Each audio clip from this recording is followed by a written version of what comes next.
الحمد لله.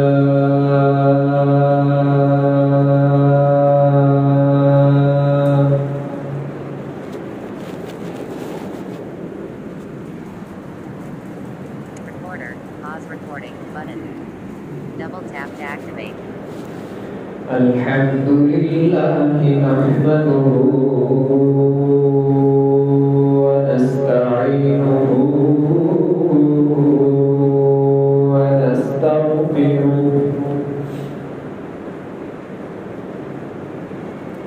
ونؤمن به ونتوكل عليه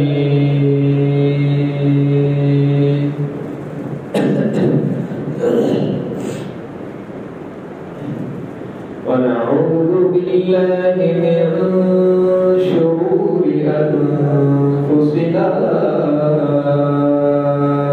ومن سيئات أعمالنا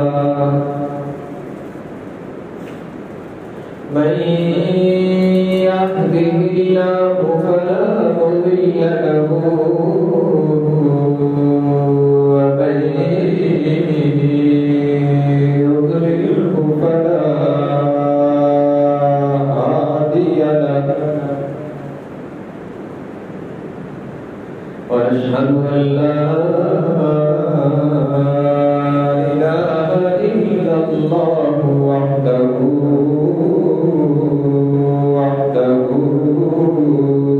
لا شريك له ونشهد أن سيدنا وسندنا وشفيعنا وقائدنا الأعظم وهادينا ومرشدنا ومقوانا وملجأنا ومولانا محمدا عبده ورسوله أرسله بالحق بشيرا ونذيرا وداعيا إلى الله بإذنه وسراجا منيرا وصلى الله تعالى عليه وعلى آله وأصحابه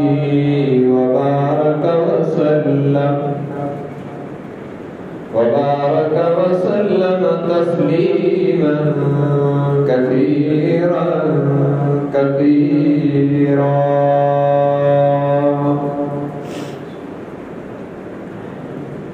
أما بعد فأعوذ بالله من الشيطان الرجيم بسم الله الرحمن الرحيم.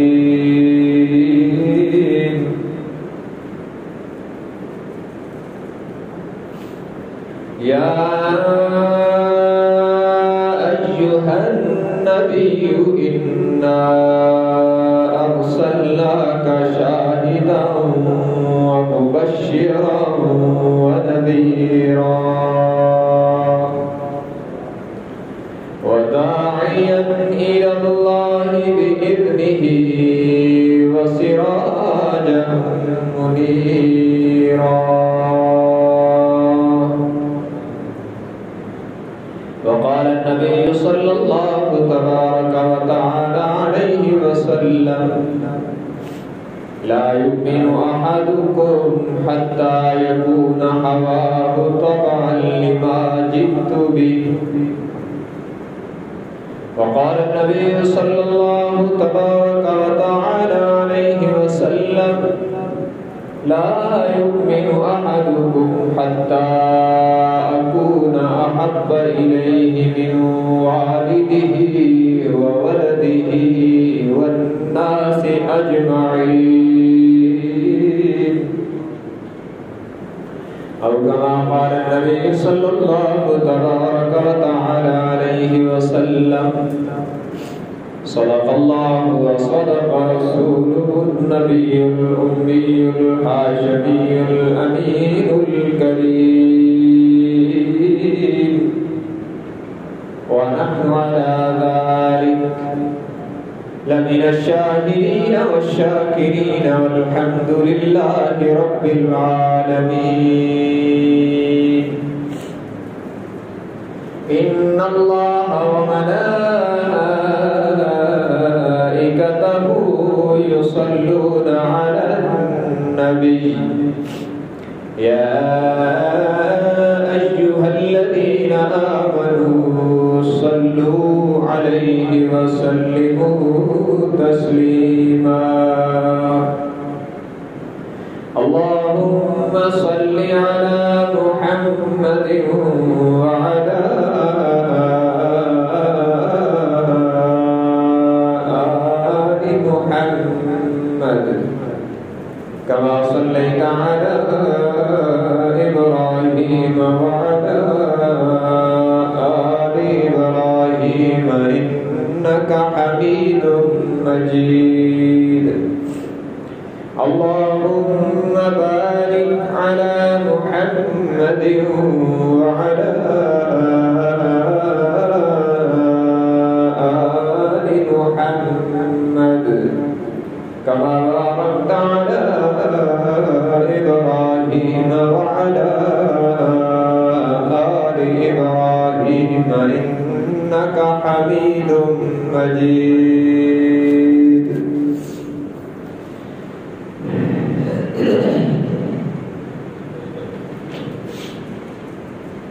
حاضرین کرام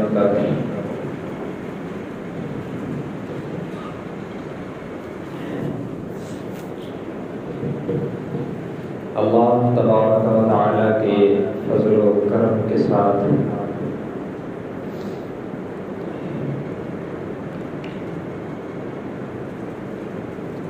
ماہ ربیع الاول کا آغاز ہو چکا ہے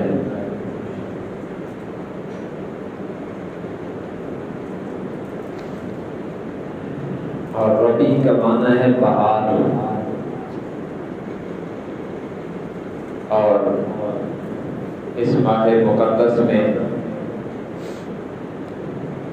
ذکر رسول صلی اللہ علیہ وسلم کی صورت میں بہار ہوتی ہے اللہ کرے کہ عملاً اتباع رسول صلی اللہ علیہ وسلم کی بہار بھی ہمیں عطا ہو۔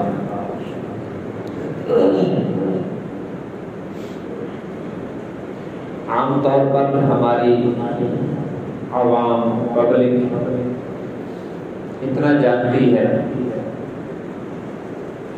کہ ماہ ربیع الاول حضور اکرم صلی اللہ علیہ وسلم کی ولادت باسعادت کا مہینہ ہے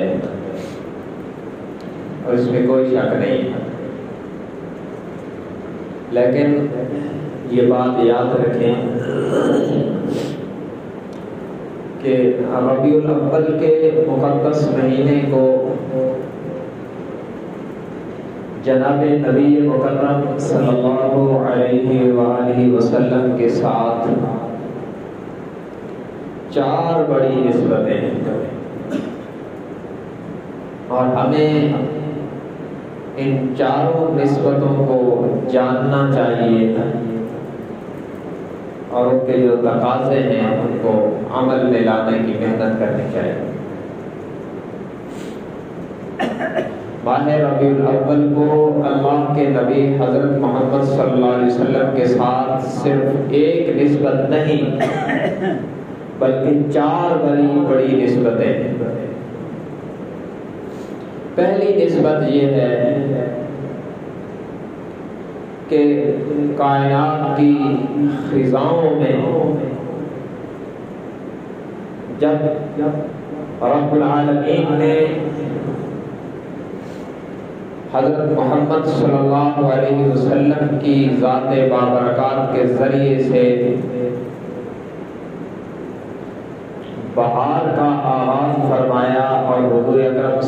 علیہ وسلم کی مبارک ولادت ہوئی، آپ پیدا ہوئے تو مہینہ ربیع الاول کا تھا۔ اور دوسری نسبت یہ ہے کہ جب حضور اکرم صلی اللہ علیہ وسلم کی عمر مبارک کے 40 سال مکمل ہو گئے اور اللہ تبارک و تعالی نے اب ظاہراً بھی آپ کے سر اقدس پر تاج نبوت کو سجایا، بلکہ تاج ختم نبوت کو سجایا، اور آپ کا تعارف محمد ابن عبداللہ سے محمد رسول اللہ صلی اللہ علیہ وسلم کے ساتھ کروایا، اور آپ کے قلب اطہر پر غار حرا میں جب قرآن کی پہلی 5 آیات اتری تو تب بھی مہینہ ربیع الاول کا تھا۔ یہ دوسری نسبت ہے، اور یہ سب سے اہم نسبت ہے جسے اس وقت منبر و محراب سے بہت کم ڈسکس کیا جاتا ہے۔ تیسری اہم نسبت جو ربیع الاول کو حضور علیہ السلام کے ساتھ ہے وہ یہ ہے کہ اعلان نبوت کے 13 سال بعد جب حضور اکرم صلی اللہ علیہ وسلم کی عمر مبارک 53 سال ہو گئی اور کفار مکہ نے اللہ کے نبی صلی اللہ علیہ وسلم اور آپ کے ساتھیوں کو کا مکہ مکرمہ میں جینا مشکل کر دیا، تو اللہ تبارک و تعالیٰ کے حکم پر حضور اکرم صلی اللہ علیہ وسلم نے اپنے ساتھیوں سمیت مکہ مکرمہ کو چھوڑ کر مدینہ منورہ کی طرف ہجرت فرمائی، اور ہمیشہ کے لیے مدینہ منورہ کو اپنا مسکن اور اپنی رہائش گاہ بنایا۔ جب حضور کا قیام مدینہ منورہ میں ہوا اور آپ کی اوٹنی جناب ابو ایوب انصاری کے گھر میں بیٹھی، تب بھی مہینہ ربیع الاول کا تھا۔ یہ عظیم انقلاب جب آیا کہ جس شہر کو یثرب کہتے تھے، یثرب کا معنی ہوتا ہے ایک خاص قسم کی بخار کی ایک قسم ہے، اس جگہ یہ بخار عام تھا، لیکن اس کی قسمت جاگی، اور جب حضور نے یہاں قدم رکھے ہیں تو اب قیامت تک کے لیے شفائیں وہاں سے تقسیم ہو رہی ہیں۔ تو یہ عظیم انقلاب جو ہجرت کے ساتھ آیا ہے یہ بھی مہینہ ربیع الاول کا تھا۔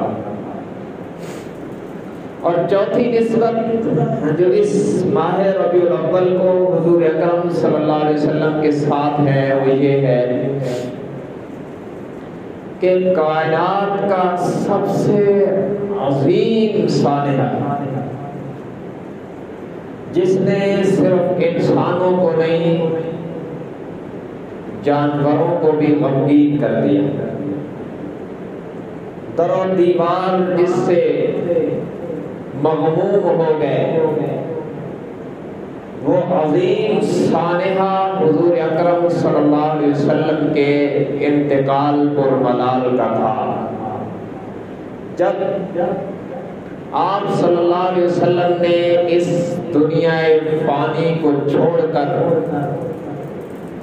دار بقا کی طرف کوچ فرمایا اور سیدہ عائشہ صدیقہ رضی اللہ تعالی عنہا کے حجرہ اقدس کو ہمیشہ کے لیے اپنی آرام گاہ بنایا، جب آپ کا انتقال پر ملال ہوا اور جب آپ نے دنیا چھوڑی تو تب بھی مہینہ ربیع الاول کا تھا۔ یہ 4 نسبتیں ہیں ماہ ربیع الاول کو حضور اکرم صلی اللہ علیہ وسلم کے ساتھ۔ اس میں سے آپ کا مبارک میلاد، آپ کی پیدائش، آپ کا دنیا میں تشریف لانا، اس کا ذکر باعث برکت، باعث ثواب، اللہ کی رحمتوں کے اترنے کا ذریعہ ہے۔ اور عام طور پر ربیع الاول کی مقدس ساعتوں میں اسی کا تذکرہ ہوتا ہے۔ اس کی ایک وجہ یہ بھی ہے کہ اس میں کوئی چیز عمل کی نہیں، اس لیے کہ حضور کا میلاد اپنایا نہیں جا سکتا۔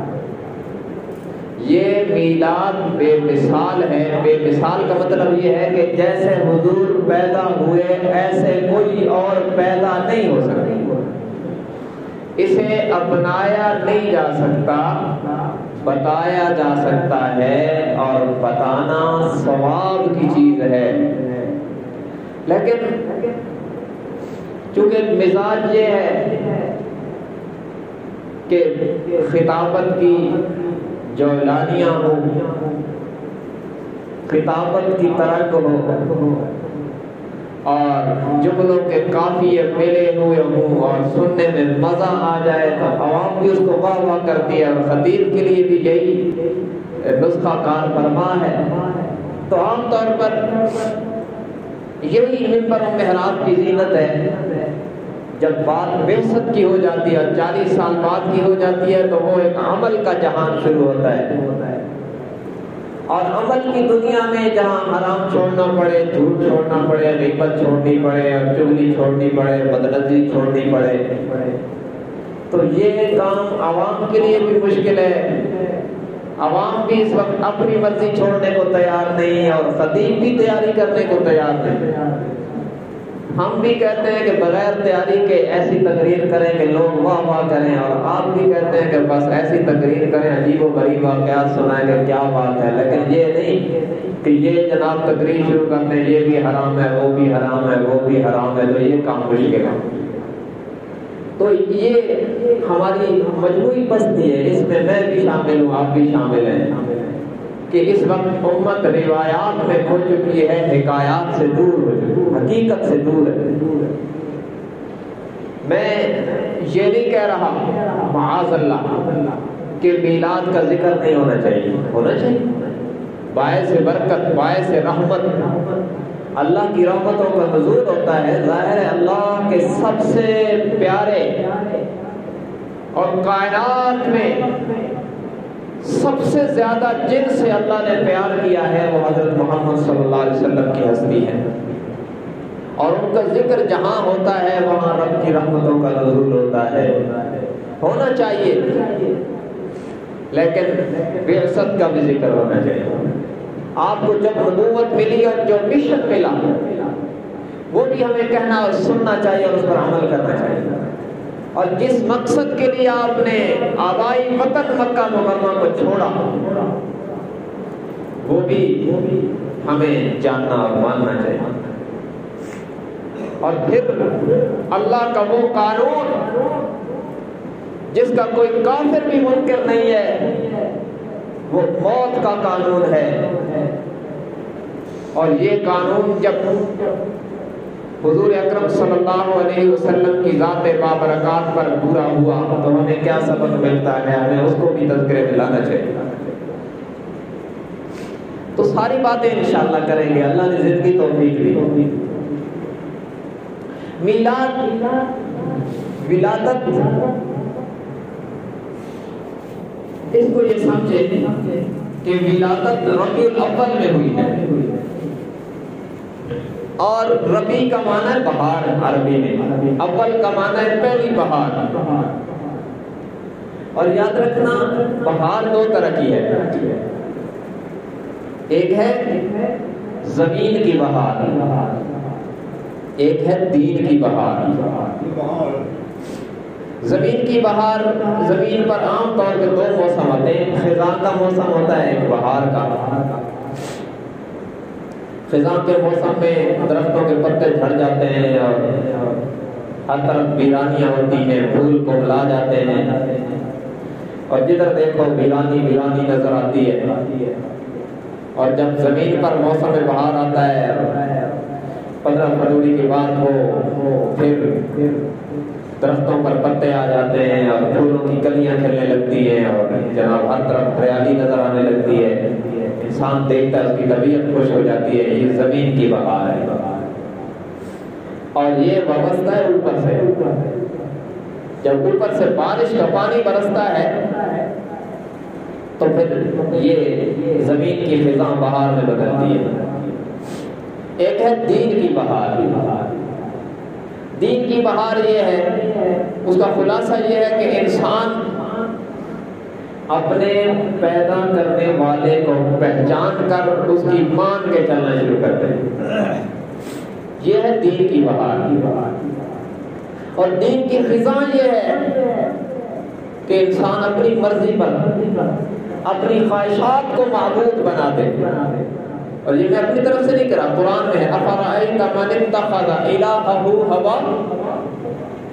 اللہ فرماتا ہے میرے محبوب آپ نے وہ بندہ دیکھا جس نے اپنی خواہشات کو اپنا معبود بنا دیا. وہ کیا ہے کہ جو مرضی آئے وہ کرنا ہے. یہ ہمارے اوپر دین کی خزاں ہے. حضور اکرم صلی اللہ علیہ وسلم کی ولادت سے پہلے یہ دونوں خزائیں اپنے عروج پر تھی. حضرت عیسیٰ علیہ السلام کے دنیا سے اٹھائے جانے کے 570 سال تک کوئی نبی دنیا میں پیدا نہیں ہوا. اور مورخین کہتے ہیں کہ اس 570 سال کے عرصے میں بہت کم ایسا ہوا کہ زمین پر بارش ہوئی. یہ 570 سال کا عرصہ ہے، 5 مہینے یہاں بارش نہ ہو تو کیا حال ہوتا ہے. اور اس 570 سال کے عرصے میں بہت کم بارشوں کا نزول ہوا. بعض مورخین نے یہاں تک کہہ دیا کہ بارش ہوئی کوئی نہیں. تاریخ ہے. یہ آسمان سے جو پانی اترتا ہے اور جس کے نتیجے میں زمین پر بہار آتی ہے وہ. اور دین پر بہار کے 2 سبب تھے، وقت کے نبی آئے اور وہ اللہ کی کتاب لائے. تو وقت کے نبی حضرت عیسیٰ کو اٹھا لیا گیا اور انجیل کو بدل دیا گیا. نہ صاحب وحی رہے نہ اللہ کی وحی رہی. تو دین پر بھی خزاں آئی اور وہ عروج پہ پہنچی. زمین پر بھی خزاں عروج پر اور دین پر بھی خزاں عروج پر. اور اس خزاں کو 1-2 دن نہیں 1-2 سال نہیں 570 سال گزر گئے. اور عجیب خزاں ہے. قرآن کریم بعض مقامات پر اس کی نشاندہی بھی کرتا ہے کہ انسان بگڑا کیونکہ اس کی رہنمائی ہو رہی تھی نبیوں کے ذریعے اور آسمانی علم آسمانی کتابوں یا صحیفوں کے ذریعے. عیسیٰ علیہ السلام اٹھ گئے، 570 سال تک کوئی نبی آیا ہی نہیں. اور انجیل جو اللہ کی وحی تھی اس کو سجپال نے بدل کے اپنی مرضی کی بنا لی تو اللہ کی وحی بھی نہیں رہی. تو انسان کے اوپر جو دینی بہار تھی وہ ساری ختم. خزاں اپنے کمال کو پہنچی ہوئی یہاں تک کہ انسان اتنا بگڑا کہ یہ جانوروں سے بھی نیچے چلا گیا. یاد رکھنا علامہ اقبال نے جو کہا، علامہ اقبال اگرچہ کوئی باضابطہ اور روایتی عالم تو نہیں تھا لیکن اس کی شاعری سے یہ معلوم ہوتا ہے کہ علوم و فنون پر اس کی گہری نظر تھی. اس نے جو کہا نا عمل سے زندگی بنتی ہے جنت بھی جہنم بھی، یہ خاکی اپنی فطرت میں نہ نوری ہے نہ ناری ہے. یہ عمل سے بنتا ہے، ایمان سے بنتا ہے. اگر اس کے دل میں ایمان اور وجود پر اچھے اعمال آ جائیں تو یہ فرشتوں کو پیچھے چھوڑ دیتا ہے. اور اگر یہ دونوں نعمتیں اس کے پاس نہ رہیں اور یہ اپنی مرضی پر چلنے لگے تو پھر کتے اور خنزیر سے بھی نیچے چلا جاتا ہے. میں اپنی طرف سے نہیں کہہ رہا اولئک کالانعام بلکہ وَلَقَدْ ذَرَأْنَا لِجَهَنَّمَ كَثِيرًا مِنَ الْجِنِّ وَالْإِنسِ. اللہ فرماتے ہیں ہم جن لوگوں کو جہنم میں بھیجیں گے وہ انسانوں اور جنوں میں سے ہوں گے. کون ہوں گے؟ لَهُمْ قُلُوبٌ لَا يَفْقَهُونَ بِهَا. ان کے پاس دل تو ہوں گے لیکن حق سمجھنے والے نہیں ہوں گے. وَلَهُمْ أَعْيُنٌ لَا يُبْصِرُونَ بِهَا. آنکھیں تو ہوں گی لیکن اللہ کی پہچان سے محروم ہوں گے. وَلَهُمْ آذَانٌ لَا يَسْمَعُونَ بِهَا. کان تو ہوں گے لیکن حق سننے سے عاری ہوں گے. فرمایا اولئک کالانعام. یہ جانوروں کی طرح ہے بلکہ بل ہم اضل، بلکہ ان سے بھی بدتر ہیں کہ کتا بھی جس کا کھاتا ہے اس کے سامنے دم ہلا کر وفات کا ثبوت دیتا ہے، یہ اس سے بھی نیچے چلے گئے کہ جو صبح شام انگنت نعمتیں کر رہا ہے اسی کو بھلا کر اپنی مرضی پہ چلنے لگے. تو یہ انسان بگڑے نہیں ورنہ بہت پستی میں چلا جاتا ہے. تو حضور اکرم صلی اللہ علیہ وسلم کی بعثت سے پہلے انسان پوری طرح بگڑ چکا ہے. اور کہاں کھڑا تھا اور کیا حال تھا؟ کردار کی پستی میں اتنا نیچے چلا گیا کہ ماں جیسے مقدس رشتوں کو بھی ہوس کا نشانہ بنایا جاتا ہے. عقیدے کی پستی میں اتنا نیچے چلا گیا کہ ہاتھوں سے بنا کر انہیں کو پوجتا تھا. عمل کی لائن میں اتنا نیچے چلا گیا اور اتنی غلط راہ پہ چلا کہ بیت اللہ جیسی عظیم جگہ پر طواف کرنے آتے تو کپڑے اتار دیتے. یہ ساری قدریں کھو چکا تھا. اور کیا کیا میں عرض کروں کہ برائیاں کتنی تھی، ایک دوسرے کے خون کے پیاسے. اور میں اپنی طرف سے نہیں کہہ رہا کہ یہ تھا یہ تھا یہ تھا. قرآن میں ہے، یہ سورہ آل عمران ہے اور چوتھے پارے کا دوسرا رکوع جہاں سے شروع ہوتا ہے اس کی جو دوسری آیت ہے اس میں اللہ تبارک و تعالیٰ نے اس خزاں کی بعض جھلکیاں ہمیں قرآن کے آئینے میں دکھائی ہیں. فرمایا وَاذْكُرُوا نِعْمَةَ اللَّهِ عَلَيْكُمْ إِذْ كُنْتُمْ أَعْدَاءً فَأَلَّفَ بَيْنَ قُلُوبِكُمْ فَأَصْبَحْتُمْ بِنِعْمَتِهِ إِخْوَانًا وَكُنْتُمْ عَلَى شَفَا حُفْرَةٍ مِّنَ النَّارِ فَأَنقَذَكُم مِّنْهَا كَذَلِكَ يُبَيِّنُ اللَّهُ لَكُمْ آيَاتِهِ لَعَلَّكُمْ تَهْتَدُونَ.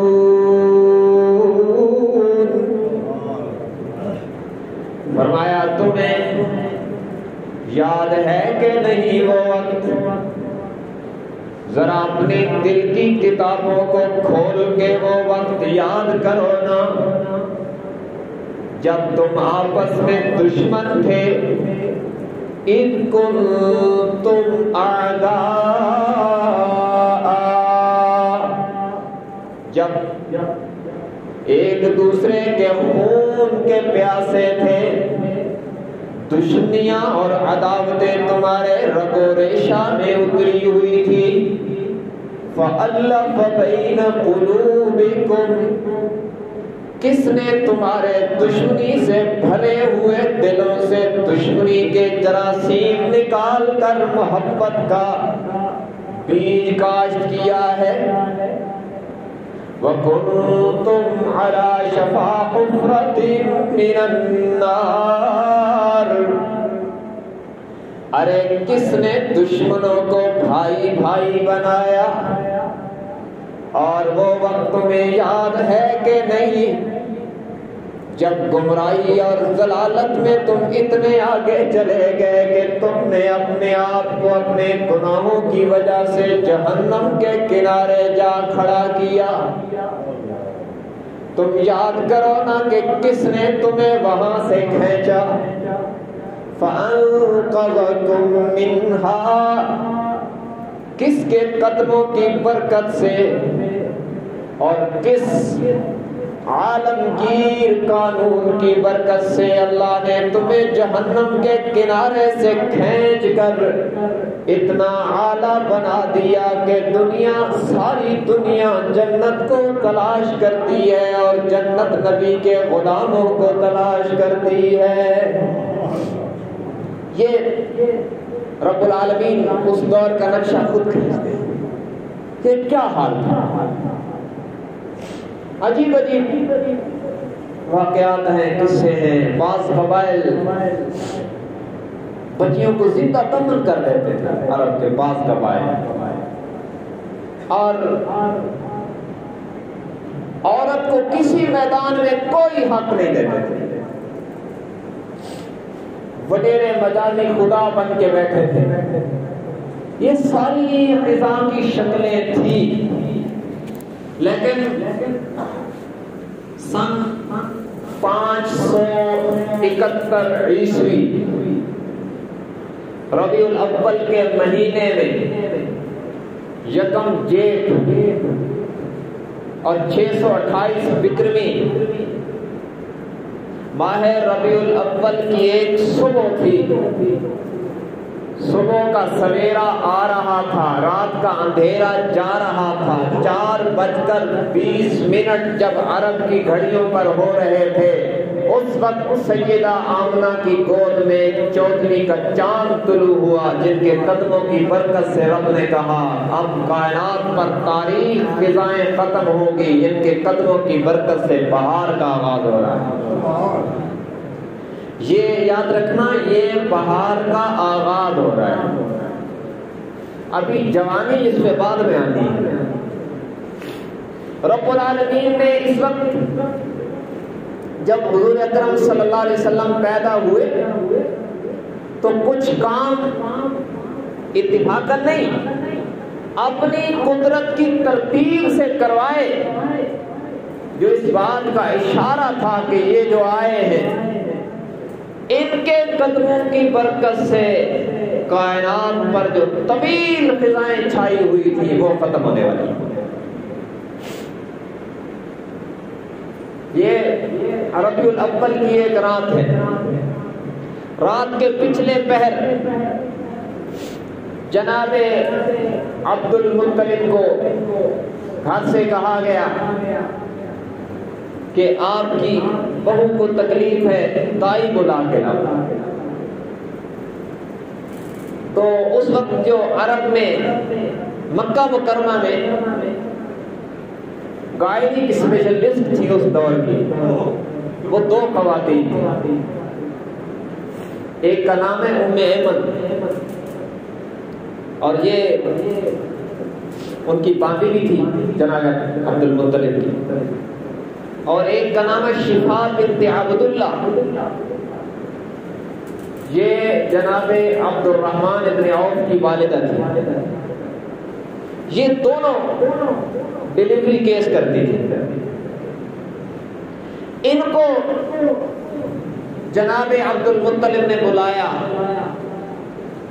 کہ میری بیوہ بہو کے ہاں خوشخبری کا امکان ہے، تم آ جاؤ. یہ دونوں خانوادہ عبد المطلب میں داخل ہوئی اور ابو لہب نے اپنی باندھی سویبہ کو دروازے پہ کھڑا کیا کہ جو ہی کوئی خوشخبری آئے نا تو تو نے اونچی آواز سے اعلان کرنا ہے. اب عبد المطلب جو حضور اکرم صلی اللہ علیہ وسلم کے جد امجد، آپ کے دادا ہیں، ان کا اصل نام تھا شیبۃ الحمد، یہ بیت اللہ میں آ گئے، اور یہ اللہ کی قدرت ہے اور رب کا نظام ہے کہ عرب میں اتنی بڑی فضاؤں کے باوجود اللہ نے جن سلبوں سے حضور کو گزارا ہے نا، ان کو اپنے در کا پجاری رکھا۔ اس لیے جناب عبد المطلب بیت اللہ میں آ گئے، اور وہ خود کہتے ہیں کہ رات جا رہی تھی، صبح آ رہی تھی، میں بیت اللہ میں تھا، اچانک میں نے دیکھا کہ بیت اللہ کے اندر رکھے ہوئے 360 بت گرنے لگے، اور بیت اللہ کی دیواروں سے صدائیں بلند ہوئی کہ ہمیں پاک کرنے والا وقت قریب آ چکا ہے۔ یہ اتفاق نہیں، اللہ کی قدرت کا نظام ہے۔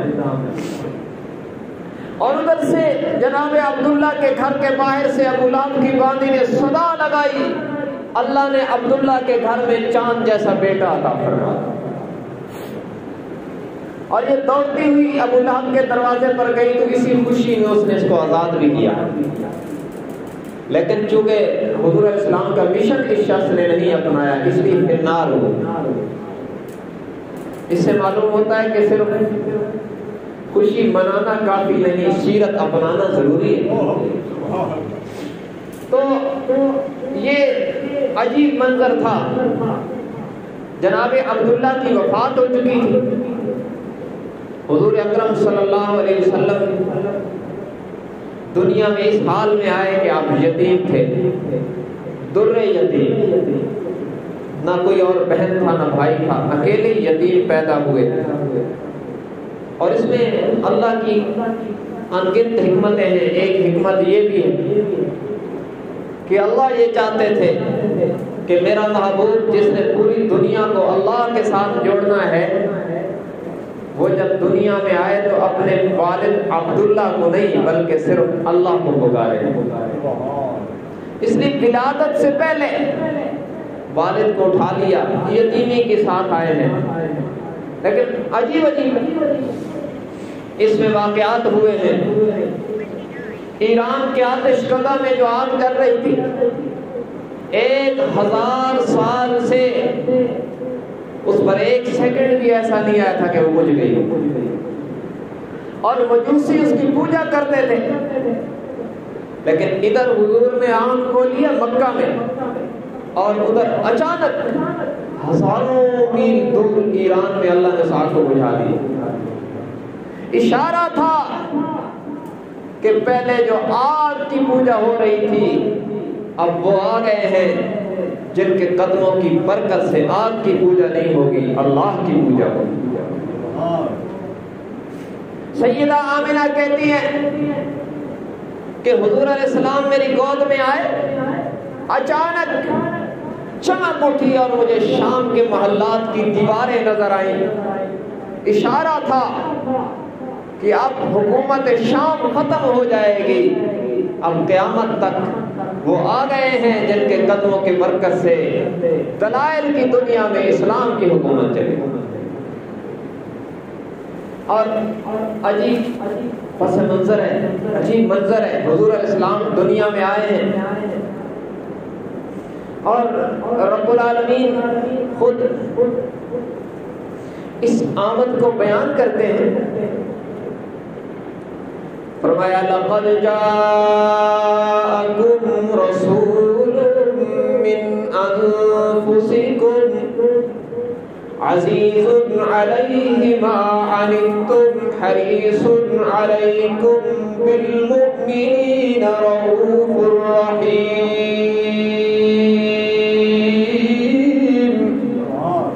رب العالمین نے فرمایا البتہ تحقیق تمہارے پاس تشریف لائے ہیں۔ میلاد قرآن کے الفاظ میں یوں تو کائنات میں حضرت آدم علیہ السلام سے لے کر قیامت کی صبح تک نہ معلوم کتنے انسان آئے ہیں، آ رہے ہیں، آئیں گے، لیکن جیسا میلاد میرے آقا کا ہے، جس انداز میں میرے آقا تشریف لائے ہیں، اس انداز میں نہ کوئی پہلے آیا تھا، نہ کوئی قیامت کی صبح تک آئے گا۔ بے مثال میلاد ہے۔ ارے کائنات میں جو بھی بچہ صحت مند پیدا ہوتا ہے، وہ کائنات میں جب آتا ہے دنیا میں آنکھ کھولتا ہے، ماں کے بطن سے باہر آتا ہے تو روتا ہوا آتا ہے۔ کائنات میں میرے آقا وہ عظیم انسان ہے جو ماں کی گود میں جب آئے ہیں تو مسکراتے ہوئے آئے ہیں۔ رب العالمین نے اپنے نبی کو دنیا میں آتے ہی مسکراہٹیں عطا فرما کر دنیا کو پیغام دیا ہے کہ یہ وہ آ چکے ہیں جو روتوں کو ہنسانے کا انتظام کریں گے۔ اب وہ آ گئے ہیں جو مظلوموں کے آنسو کو پوچھ لیں گے، اب وہ آ گئے ہیں جو بیواؤں کا سہارا بنیں گے، اب وہ آ گئے ہیں جو یتیموں کا سہارا بنیں گے، اب وہ آ گئے ہیں جو استحصال جن لوگوں کا ہو رہا ہے انہیں انصاف دلائیں گے، ضعیفوں کے کام آئیں گے، کمزوروں کی مدد کریں گے۔ ارے اب وہ آ گئے ہیں جو راہزنوں کو راہبر بنائیں گے، اب وہ آ گئے ہیں جو چوروں کو محافظ بنائیں گے، اب وہ آ گئے ہیں جو بکریاں چرانے والوں کو زمانے کا امام بنائیں گے، اب وہ آ گئے ہیں جو کائنات کے گمراہ انسانوں پر محنت کر کے انہیں اتنا پاک کریں گے کہ وہ جنت کے وارث بن جائیں گے۔ یہ عجیب میلاد ہے، بہار کا آغاز ہو رہا ہے، اور جب بچہ پیدا ہوتا ہے روتا ہے، مگر میرے آقا مسکراتے ہوئے آ رہے ہیں۔ اور جب بچہ پیدا ہوتا ہے سب سے پہلے اس کو غسل دیتے ہیں، ماں کی آلائشیں اس کے اوپر لگی ہوتی ہیں اور اس کو غسل دینے کی ضرورت ہوتی ہے۔ سیدہ آمنہ کہتی ہیں میرا لال جب پیدا ہوا تو ایسے لگتا تھا جیسے عنبر و کستوری میں نہا کے آئے، جسم ادھر بالکل مجلہ مصفہ چمک رہا ہے اور خوشبوؤں سے مہک رہا ہے۔ پیغام ہے کہ اب وہ آ گئے ہیں جن کے جسم پر آلائش تو کیا، یہ تو وہ ہیں جو کائنات کو ساری آلائشوں سے پاک کریں گے۔ یہ خود پاک ہو کے آئے ہیں اور جو ان کے قدموں میں آئے گا وہ بھی پاک ہوتا جائے گا، جو ان کے قدموں میں آئے گا وہ محفوظ ہو جائے گا، مغفور ہو جائے گا، اللہ کی عدالت میں اس حال میں جائے گا کہ سارے گناہوں سے پاک ہو۔ یہ پیغام تھا حضور کے میلاد سے۔ اور سیدہ آمنہ کہتے ہیں کہ میرا لال خوشبوؤں میں مہک رہا ہے، اور میں نے دیکھا تو ناک مبارک کٹی ہوئی ہے، اللہ نے ختنہ خود کر کے بھیجا ہے۔ سراپائے اقدس چمک رہا ہے، کسی قسم کے کسی انتظام کی ضرورت نہیں۔ اور عجیب بات ہے، بچہ پیدا ہوتا ہے بالکل نہ اٹھ سکتا ہے نہ بیٹھ سکتا ہے، کچھ وقت کے بعد بچے بیٹھنا شروع کرتے ہیں، پھر لڑکنا شروع کرتے ہیں اور پھر چلنا شروع کرتے ہیں۔ لیکن سیدہ آمنہ کہتی ہیں میرا لال پیدائش کے کچھ ہی وقت کے بعد میں نے دیکھا کہ یوں ایک ہاتھ پہ ٹیک لگا کر ادھر ہو کر سجدے لگے، پیغام دیا ولادت سے، اور میرے آقا کو اللہ نے خود سجدہ کروا کر پیغام دیا کہ یہ ہیں جو کائنات کو میرے سامنے جھکانے آئے ہیں۔ یہ ساری باتیں برکت کا باعث ہیں، ہمیں ان کا پتہ ہونا چاہیے، لیکن یہیں تک رک نہیں جانا چاہیے۔ بہت سے اور بھی اس قسم کے واقعات ہیں۔ سیدہ آمنہ نے حضور اکرم صلی اللہ علیہ وسلم کے میلاد کے بعد، آپ کی پیدائش کے بعد آپ کے اوپر جو کلمات پڑھے ہیں وہ بھی محدثین نے محفوظ کیا۔ اعوذ باللہ الواحد الاحد من شر حاسد اذا حسد، کہ میں آپ کو اکیلے اللہ کی پناہ میں دیتی ہوں ہر حسد کرنے والے کے شر سے۔ ہم کیا کرتے ہیں؟ میرے آقا کو پیدائش کے بعد فوراً اللہ کی پناہ میں دیا جا رہا ہے، اور ہم کہتے ہیں کہ بعض جگہوں پر پستی ہے نا عقیدے کی، بچہ پیدا ہو تو کہتے ہیں اس کے پاس چھری رکھ دو، کہتے ہیں چھری پڑی ہو نا تو جنات ڈرتے ہیں، اس کے پاس نہیں آتے۔ ارے اللہ کی پناہ میں دو تو کوئی چیز پاس نہیں آئے گی، اور اگر رب کی پناہ نہیں ہوگی تو کسی چھری وغیرہ سے بندہ نہیں بچتا۔ پھر جب رب کی پناہ نہیں ہوتی تو شاہی کے باوجود بھی سر پہ جوتے پڑتے ہیں، اور جب رب کی پناہ ہوتی ہے تو ساری نمرودی طاقت زور لگا کر حضرت ابراہیم کے بال کو بھی نقصان نہیں پہنچا سکتی۔ تو اللہ کی پناہ میں تو اپنے آپ کو بھی بچوں کو بھی، یہ کیا کہ لوہے کی پناہ دے رہے ہیں، چھری رکھو جی دل پاس نہیں آتا، یہ ہماری بنائی ہوئی باتیں ہیں، عقیدے کا دیمک ہے یہ بات۔ تو بہرحال حضور اکرم صلی اللہ علیہ وسلم اس طرح کے عجیب و غریب، اور سیرت حلبیہ میں ایک اور عجیب بات ہے، حضور اکرم صلی اللہ علیہ وسلم کی ولادت سے قبل عرب کے بعض قبائل بچیوں کو زندہ دفن کر دیتے تھے، اور 40 سال تک جب تک آپ نے نبوت کا اعلان نہیں کیا تو یہ کرتے رہے۔ لیکن سیرت حلبیہ والے کہتے ہیں کہ جس سال حضور دنیا میں تشریف لائے ہیں، یعنی سن 571 عیسوی کا جو سال تھا، اس سال عرب کے اندر جتنی عورتوں کے ہاں ڈیلیوری متوقع تھی، اللہ نے سب کو بیٹے عطا کر دیا تھا، کوئی لڑکی پیدا نہیں ہوئی۔ علماء نے اس کی وجہ لکھی کہ رب نے اشارہ دیا کہ میری رحمت یہ گوارا نہیں کرتی کہ میرا پیغمبر رحمت للعالمین تشریف لائیں، اور جس سال یہ دنیا میں آئیں اسی سال کوئی بچی زندہ زمین میں دفن ہو جائے۔ اس کی رحمت کا اعلان تو 40 سال کے بعد ہوگا، اظہار ولادت سے ہو رہا ہے۔ اللہ نے سب کو بیٹے دیے تاکہ حضور کی آمد والے مبارک سال میں کوئی بچی زندہ دفن نہ ہو۔ یہ اتفاق نہیں، اللہ کی قدرت کا انتظام ہے۔ پھر حضور اکرم صلی اللہ علیہ وسلم کچھ بڑے ہوئے، بلکہ ولادت کے چند دنوں کے بعد ہی سیدہ حلیمہ لے گئی۔ عرب کے اندر یہ کلچر تھا اس دور میں کہ بچوں کو دیہاتوں میں دودھ پلانے والیوں کے پاس بھیجا جاتا تھا تاکہ ان کو غذا بھی خالص ملے اور زبان بھی خالص سیکھیں، کیونکہ شہروں میں طرح طرح کے لوگ آتے رہتے ہیں، طرح طرح کی بولیاں مکس ہو جاتی ہیں، اور دیہاتوں میں عام طور پر آنا جانا کم ہوتا ہے، تو بولی بھی خالص ملتی ہے اور غذا بھی خالص ملتی ہے۔ آرٹیفیشل چیزیں دیہاتوں میں کم ملتی ہیں، اور اس میں تو شہروں میں تو ماشاءاللہ ہر چیز تیار شدہ مل جاتی ہے۔ اس دور میں بھی کچھ اس طرح کا کلچر تھا، اگرچہ ایسا نہیں تھا جیسے اب ہے بالکل، لیکن کسی طرح تھا۔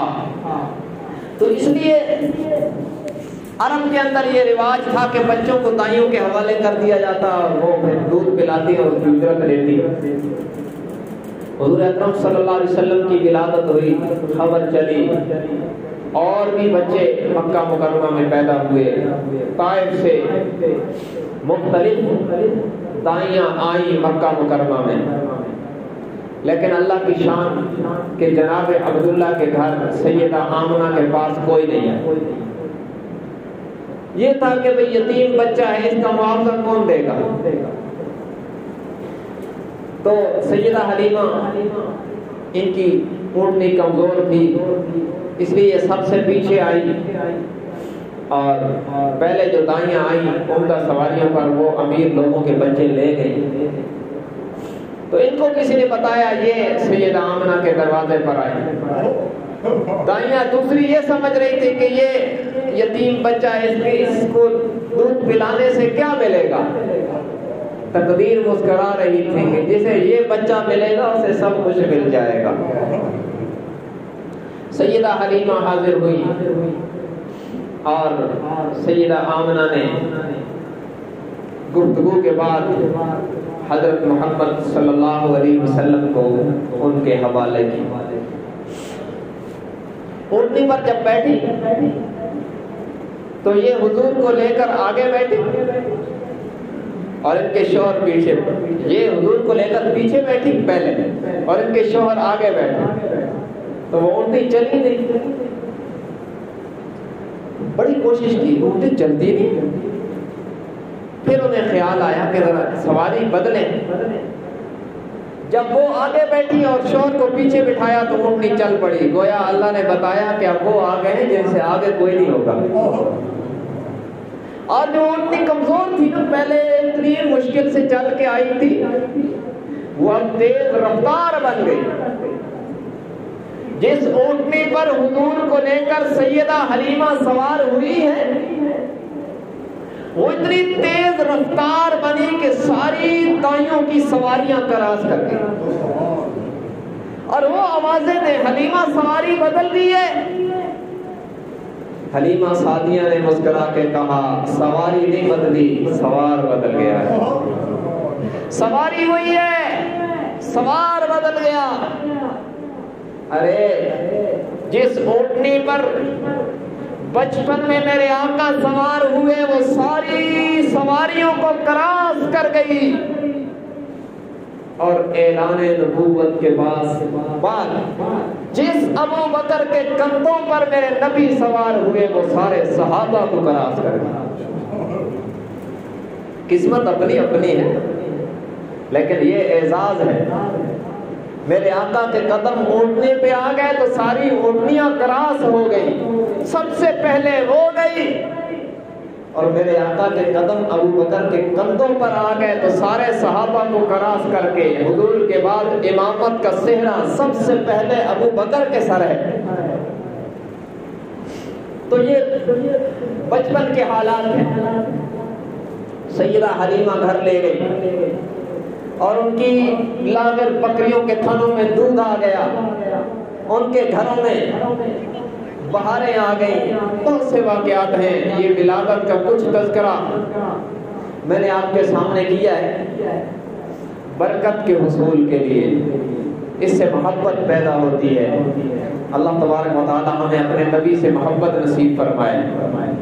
اور یہ ذکر میں اکثر تقریر کے لیے بڑی محنت کرتا ہوں، یوں نہیں کہ سٹیج پہ بیٹھ کے جو منہ میں آتا ہے وہ آپ کو سنا دیتا ہوں، ایسا نہیں ہوتا۔ لیکن آپ دعا فرمائیں، آج کل ہم ایک کرب سے گزر رہے ہیں، پریشانی سے، اللہ تعالیٰ نے آسانی والا معاملہ فرمائے۔ تو یہ پرانے مطالعے کی باتیں ہیں۔ آئندہ جمعہ انشاءاللہ اللہ نے زندگی اور توفیق دی، عافیت فرمائی، تو آئندہ جمعہ یہ عرض کریں گے کہ ربیع الاول کی جو دوسری نسبت حضور کے ساتھ ہے نا، وہ ہے بعثت۔ حضور کی بعثت سے ہمیں کیا ملا ہے، میں کوشش کروں گا کہ اس کا خلاصہ آپ کے سامنے رکھوں۔